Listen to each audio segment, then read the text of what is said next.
We are live. Let's get ready to podcast. Fire it up.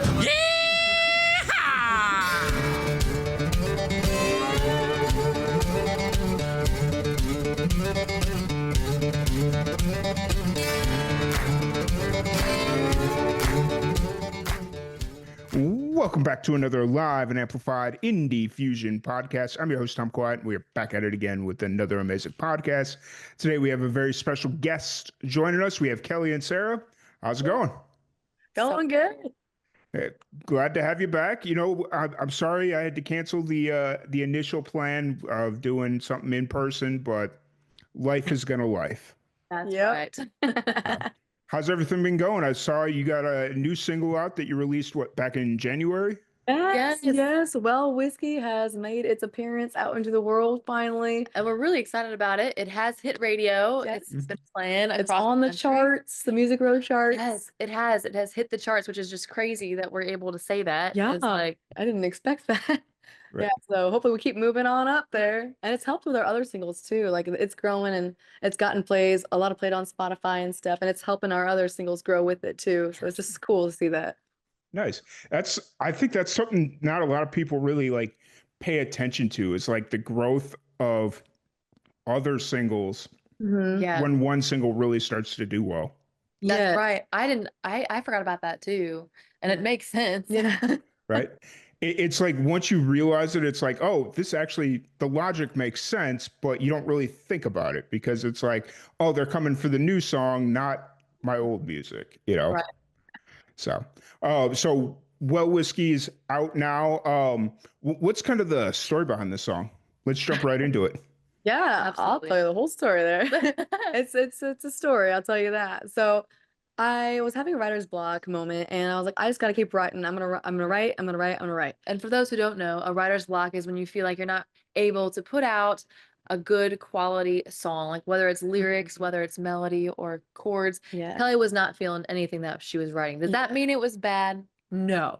It just means she wasn't she wasn't feeling it, and she wasn't able to finish a Yeah. song. And I know I wasn't getting a lot of inspiration recently because like it was like I think cold outside. Yeah. So I wasn't able to go places and make new memories as Right. much as I usually can in like the nice weather.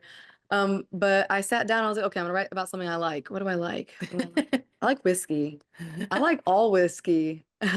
Well, whiskey would be a good, whiskey. So I was like, I want to write. I wrote the chorus to it, and like that's as far as I got. And I was like, I'm done with that. Done. Yes. Trash. But I was like, you know what? I'm gonna give it to Sarah and see what she can do with it. And she helped me. We worked together, and we came up with the actual song, "Well, Whiskey." And it also Nice. started with the chorus, and I know that you were still not completely feeling it because you were still feeling like you were in this Yeah. block. And so I said, well, let's put it on our social media Mm-hmm. and see what our fans think of just the chorus. So we put it out there and everyone had a great response. Yeah. So we said, all right, we're going to keep going. We're going to keep going with Yep. this song. And we played it for our friends and they said, oh yeah, this is great. Like I love the groove of it. And we got together in rehearsal and we're putting it together for live shows. And then we sent it off to someone who's like in the industry and they know how songs are supposed to sound and everything. And they came back and said, It was a good idea. we just don't think it's gonna but- work. Yeah. And like I understood, like they said it's not really commercial and all that, but I was like, But we said this is what country music needs. yeah. Mhm. And especially now recently, a lot of songs that are on the radio are not necessarily up to the standards of typical what Especially like, the usual form is. yeah. So we're like, you know what, it'll work. Yeah. But then after that really bad review that we got on the We song, stopped playing it for a little bit. but thankfully we had a rehearsal coming up with our band and we told them what happened. We said, we don't know if we want to do this song anymore because we got one really bad review. And they said, stop it. Like you can't put one bad review above Yeah. 75,000 good reviews. Like you have to Mhm. keep going. Like let's make this even better than it was before. Yeah, we're gonna take that and we're gonna take the criticism and make it constructive criticism and Yeah. make it better. Yes. So we did that. And it's so different than all the other songs that we've done. And it's just a cool song. And every time we do it live, we get a great response. Yeah. People are zoned in and ready to drink some well whiskey after we get done. I bet you the bar's got to love that. Yes, we're gonna sell the well whiskey. We're not selling the good stuff. We're selling the cheap shit. So, Yeah, we definitely oh, made sales for them. right, I love it. No, I was gonna say whoever said that about the song. Like, obviously, I don't know who said that didn't sound commercial. The first thing I said to myself, because I talk to myself from time to time, when I heard the song, I was like, this has that big sound that if you were playing it at the Ryman or Bridgestone, like any arena, this is a song that would just like blow the speakers off the rivets and it would be amazing. So, The Yeah, room. that would be so cool to play it at one of those places. Maybe one right, of right. But it's just got like that big sound that I feel like a lot of people are trying to get in country music, but it doesn't always like connect from time to time. But then it also has that like attention grabbing moment right off the top where it's like where you were talking about how people like are zoned in and actually are like paying attention when you play it. It's like it comes right off the top. So like I think it just kind of has everything. So Yes. And we said, let's make a song that really showcases our vocals. Yeah. And Mhm. we'll just come right out of the beginning Yeah. with a good vocal moment. Yeah, and our producer John Newsom really made Yeah. the song huge too. Like I said, I wanted a fiddle, I wanted a mandolin. And he's like, I got this. Shout I out got to him. it. Okay. Now, what did the song kind of change through time? Like, I know you'd mentioned that when you first started writing it, you weren't really like feeling it and whatnot, but then as kind of time progressed, I guess your opinions changed at that point. The lyrics were different in Okay. certain areas, and I was like, Sarah, I don't know what I should put here. Like, do you like this? And she's like, well, we could probably come up with something better. So we came up with something better in certain areas. Like there's a part of the chorus that's completely different. And then also the chord progression kind of changed as well as we worked with it, Mm. which kind of pushed the form a little bit more. Yeah. And now it has that big, deep Mhm. groove. Yes. Yeah. And Kelly, is that when you kind of started to come around to the idea of like, hey, this is a song we need to be doing? Yes. Yep. That's what it took. I felt so much better after workshopped it. Yeah. Yeah. Hey, sometimes that's all it takes, right? So. Yeah. So that's out now. Anybody that's listening after the podcast, the link will be in the description. So go check it out, all that fun stuff. What's kind of next? Obviously, you've got a whole slate of shows coming up in March. I was looking through your schedule before you guys jumped on. I was like, y'all are nuts.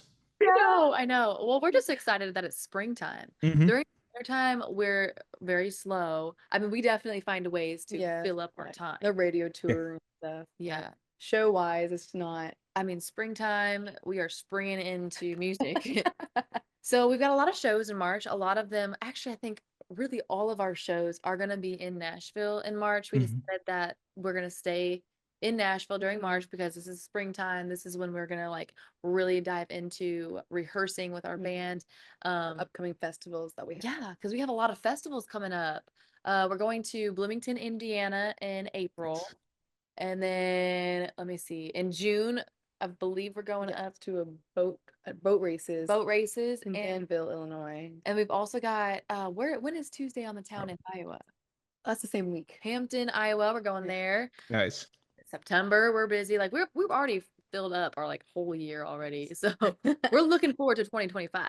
We're a Right. little Well, I mean, to be fair, the year's almost a quarter over anyways. So it's like, about that today. I was like, how is it already March? It was just New Year's. Like what? right, right. It's like last year felt like it went by so quickly, and then January just felt like it took forever to get through. Yeah. And yeah, and then February was just like that, and I'm like, wait a minute, it's March. Oh shit, we got things to do. We got to get them done. So We got some plans. right. Oh, so are you working on new music? What are you kind of working on right now in that regards? CD or Oh, album yes. finished. Yeah. So, I mean, a lot of our efforts right now are still focused on Well Whiskey, Mhm. but we've got more songs on the queue ready to be released out there. One And might be coming this summer. yeah, we just never know right now. We're going to like just focus on Well Whiskey, but our CD is out finally. It is available for purchase on our website. It's the Well Whiskey album at kellysaramusic.com. 10 songs, and one of those songs is a cover song. Yeah.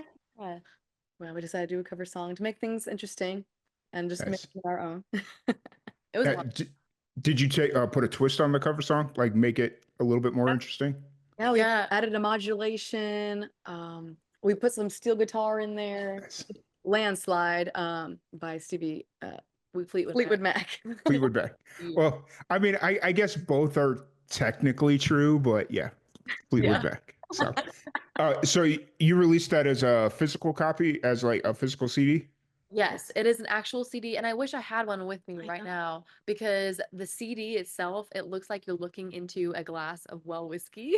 Nice. It's the coolest thing ever, and like I don't know how we got that idea, but it was a really good one. Oh, thank you. Nice.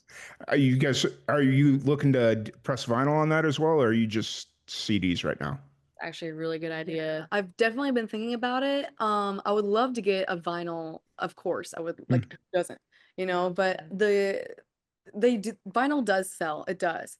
Mm. But the process of creating and those are that part's expensive. Pricey. And so I want to give a vinyl, option that is not over the top, crazy expensive.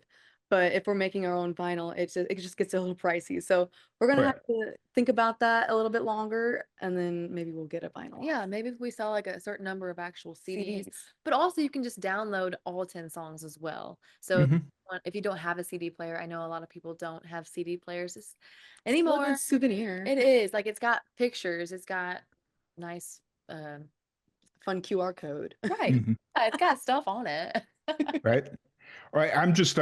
I'm a sucker for vinyl. That's what I love. So Yeah. I it, know my dad would like some of that too. Yep. right. It's like I was talking to a friend of mine, and they're wanting to do like an acoustic, like a solo acoustic album, and I'm like, well, I've got the setup. I can record you. And in the back of my head, it's like I'm already planning the vinyl release that we haven't even talked about, and I'm like, if I'm going to record this, we're going to release this as a freaking vinyl Yeah. because that'd be sick, That's right. I'm gonna write that down. That's a good idea. right? Next goal, Acoustic vinyl. Right. And it's just funny because like you said, vinyl is so freaking expensive and most of them they have like minimums that you have to print. Yeah. And I found this place in Texas and it was like a 300 minimum, which isn't too insane. Like it's insane. It's expensive, but like I think at the end of the day they were talking about like 2 grand to press 300 vinyls and I'm like, "Oh my God, I can't do that." I So wish. it's like somebody help me over Yeah. here. 2 grand. Let's do it. So, Sponsor. right. Put them right on the back of the vinyl. It's like, Oh boom. yeah. Now, how cool would that be? Yeah. We're just thinking. Right? Sponsored by whoever, and it's like, sweet, you're on a vinyl. Congratulations. So, uh, that's awesome. So you said for March you're pretty much staying in Nashville as far as shows and stuff go. Um, and then are you building out? To, like obviously you'd mentioned a whole bunch of like shows in different areas. Are you building out tours around that, or are you just going out and do like one out shows and back? What we like to do is we like to try and put a bunch of shows in the same week or at least the same weekends. Mhm. It doesn't always happen. I think a few of the traveling days that we've got are a one-off, like one and done. But we do like to try. We try and circle you. things around that. So it does become a tour, but it's kind of just both. Sometimes tours, sometimes one and done. Yeah. Fair. And you mentioned that you got those shows and that's pretty much this far. You're pretty much booked out for the rest of the year then, I take it? All the way up to October right now. October. Yeah. Dang. Okay. Well, After that. We I can mean, still when you, squeeze a few more shows. Oh, yeah. right? Well, I'm just gonna say if you're not coming to Texas, you probably need to change that. So Okay, that is true. Yes. Texas is special. I'll just say that much. So We do have a few friends in Texas, so I think we're gonna have to make a trip out there. Yeah. right. I've been on this kick of pushing Texas so much recently just because there's so many talented musicians down here and so many cool places to play. And it's like, yes, it tends to be a lot of the same musicians playing a lot of the same places, but that's just because you kind of get comfortable in your routine. And it's like, hey, let's bring some fresh faces in here and try and see if we can um make a relationship with Nashville or something. Really So cool. Yeah. We'll have to get on that. right. Right. So outside of music, what have you guys been doing recently? Well, I know this past weekend we had the Saturday night off and I got to do some dancing because Yeah. that's my hobby. We don't Nice. do hobby stuff, but Yeah. we- And we've actually been making time to spend some more time with friends. yeah. I will say like the first year that we really dove into music, we didn't Mhm. have any social life at all Yeah. because it was work, work all the time. We were doing a day job. We were Trying to start a business. trying to start a business. Like we Yeah. didn't have any social life at all. So it's nice that we finally can have somewhat of a Yeah. social life. And it's important to spend time with people or fellow musicians without actually working. Yeah, because networking is so important. Yeah. It Whether is. it's for a purpose of networking or just to make friends, like that's And gonna hang out and relax. it's gonna open doors, whether Mhm. you try to or not. Right. It's one of those things where it's like you dedicate yourself so much initially, and then you forget, like, oh, hey, I'm a human. I've Yeah. I have to gotta, rely I think a right, lot of musicians get into that. They're like, oh, I should probably go hang out with people too. Yeah, right. because well, music is so much fun Mhm. that sometimes you forget this is an actual job. Yeah. Mhm. And then it turns into just a job. But then yeah, so Mhm. hanging Oh, out with friends is what we've been doing. nice. I love it. Actually, that's been the hardest part for me because, like, not this past weekend, but 2 weekends ago, we did a live podcast thing down in South Texas, and we had like a whole bunch of musicians come out. They played a couple songs, and we talked to them, and we did it at a venue. It was really cool. And I was sitting there, I was like, man, this is the best time I've had all Mhm. year because it's just all my friends, all our friends. We're hanging out, we're having a good time, and there's people watching us. They don't quite get some of the inside jokes or whatever, but it's like, Yeah, there's like no pressure or And anything. they right? feel your energy too. Yeah. They know that everyone there is having a good time, Mhm. so they can't help but also Yeah. have a Yeah, good yeah. So then it comes to this past weekend, and I'm like sitting at the house. It's Saturday night, and I'm like, I've got nothing to do. Let me call my friends. Oh, all my friends are musicians. Oh, they've all got gigs. Yeah, I know. Whenever you have Maybe. a Saturday, you know that all your musician friends probably don't. Yeah. Mhm. Yeah. Saturday. And it's one of those things where it's like, I think I need to go find some friends that aren't Yeah. musicians just so I have somebody to hang out with on a Saturday night. So it is what it is. Yep. So, but moving forward, obviously, you got all those cool shows coming up, and all the hopefully new music. You said you're shooting for I'm summertime. yeah. Yeah, or like the end of summer. It just depends on how we're doing here. But we do Mhm. have songs that loaded up and ready to go. Has there ever been a moment where you're like, let's try and get some more music out quick since you've got a whole bunch kind of in the back pocket? Have you thought about like trying to get them out more frequently, or do you just kind of like the idea of like we'll play off it a little bit and then when things start to die down, we'll I mean, we've experienced both. We've kind of threw a bunch of music out at the same time, and then we've also tried the technique of uh, releasing one and then letting it kind of fluctuate and maybe die down a little bit before we release another one. And typically that kind of takes around 6 months, more or less. Mhm. So right now we're doing that as our strategy.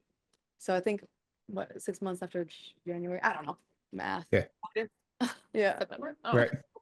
Well, I mean, I guess when you're out playing as much as you are, and especially in Nashville, like, yeah, I think it's always a good idea to kind of get outside of Nashville because you can definitely kind of get in that rut of, oh, you're not getting the same people, but you're getting the same type of people that they just want to hear a wagon wheel for the 700th time or whatever it is, you know.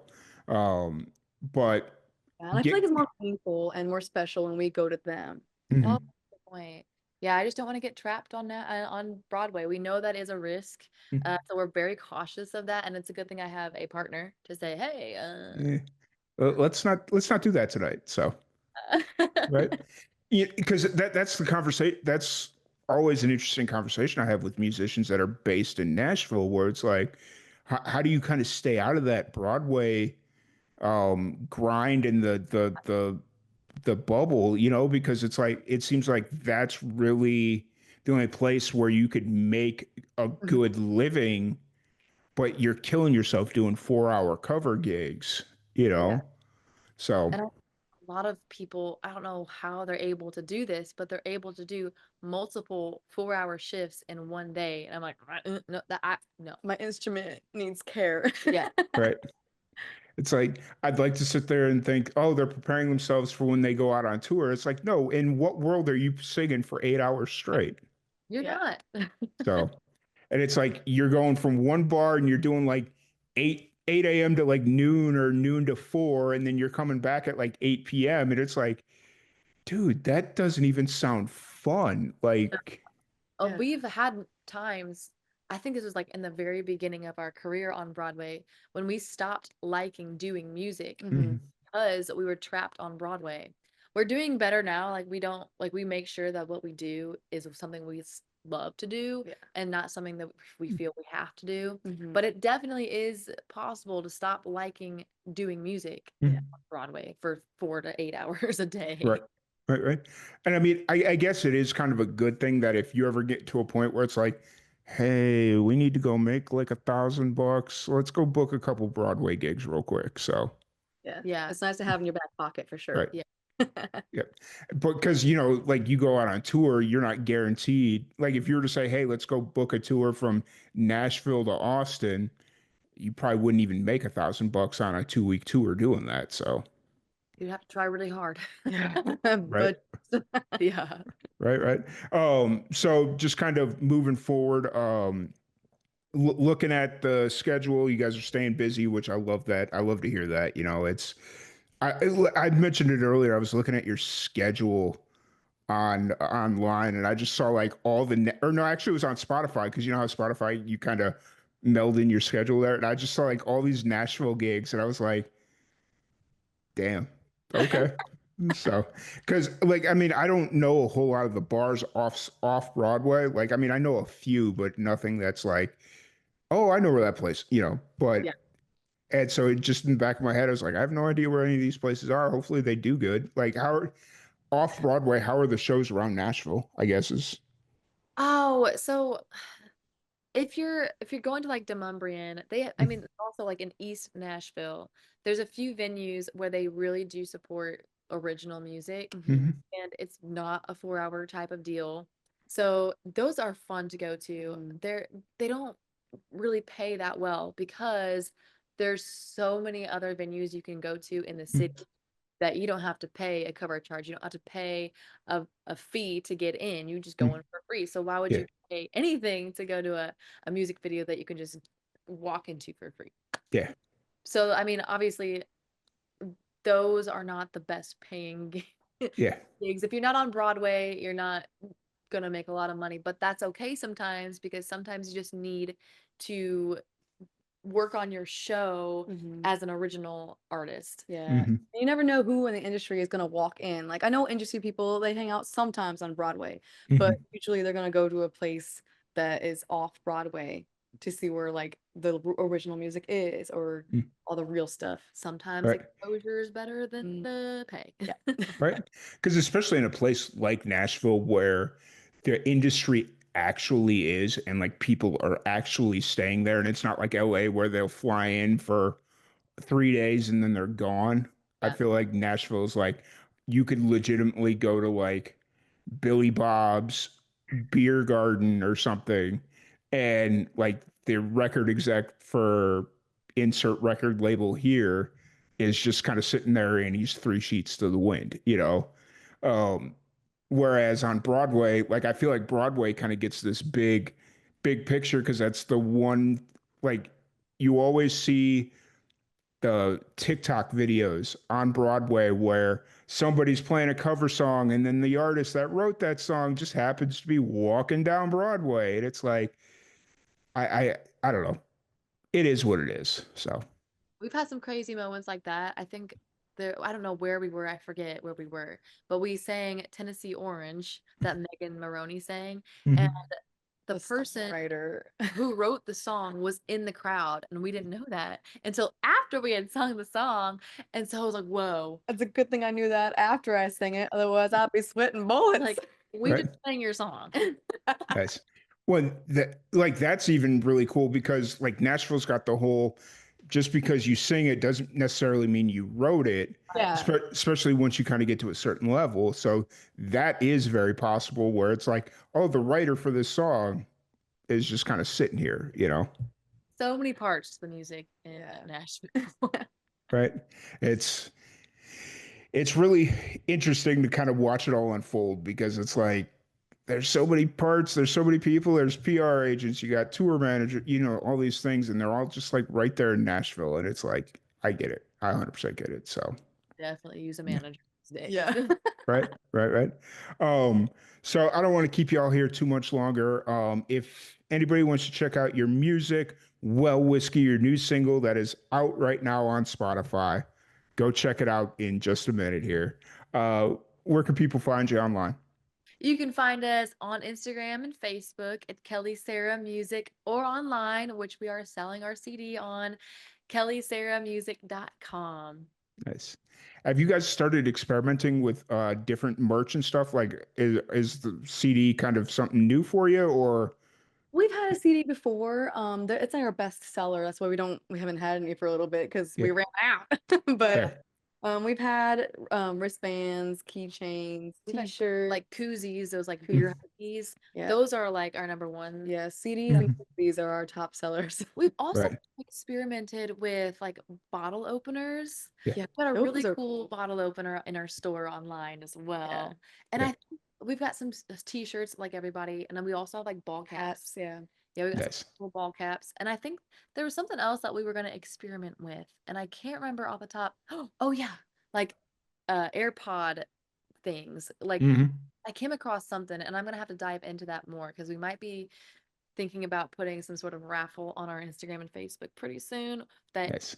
has one of those things, and we're gonna put all those merchandise items together. But stay tuned for that. Fair. With Well Whiskey out there, you should look at doing like shot glasses or something. Yes.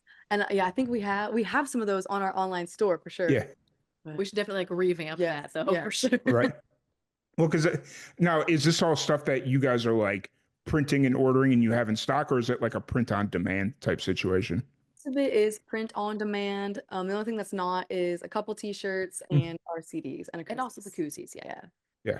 Koozies are always a good thing to have, but it's hard with koozies because it's like it's such a fine line between a good koozie and a bad one. Right. I know. You Yeah. gotta have And, a quality koozie. right. And it's like I printed off some live and amplified koozies a few years back, and I can't give these guys away. Like I take them to show because when we first started doing live and amplified, as a thank you to everybody that was helping me, like the crew and whatnot, I bought these really nice embroidered fleece zip up jackets, like really nice, really cool.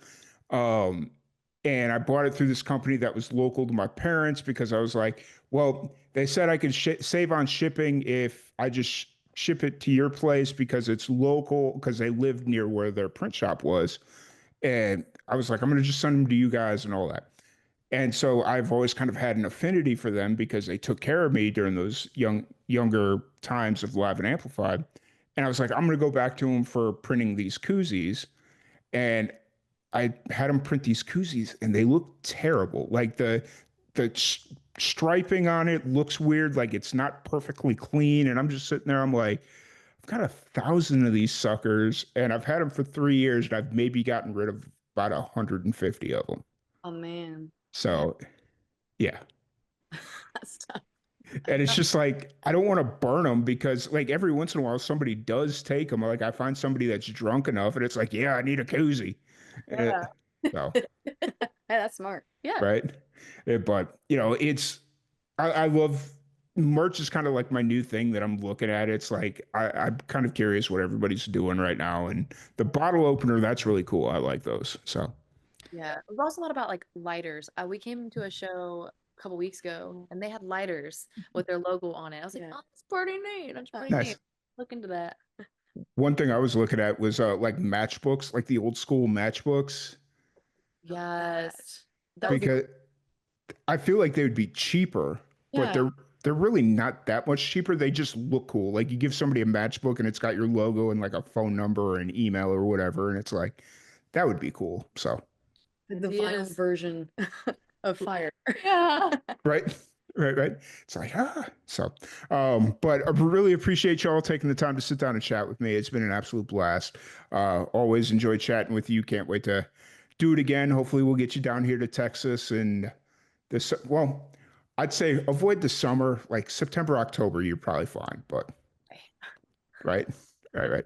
So, but, really appreciate y'all. Thank you everybody for tuning in, and we will catch y'all later.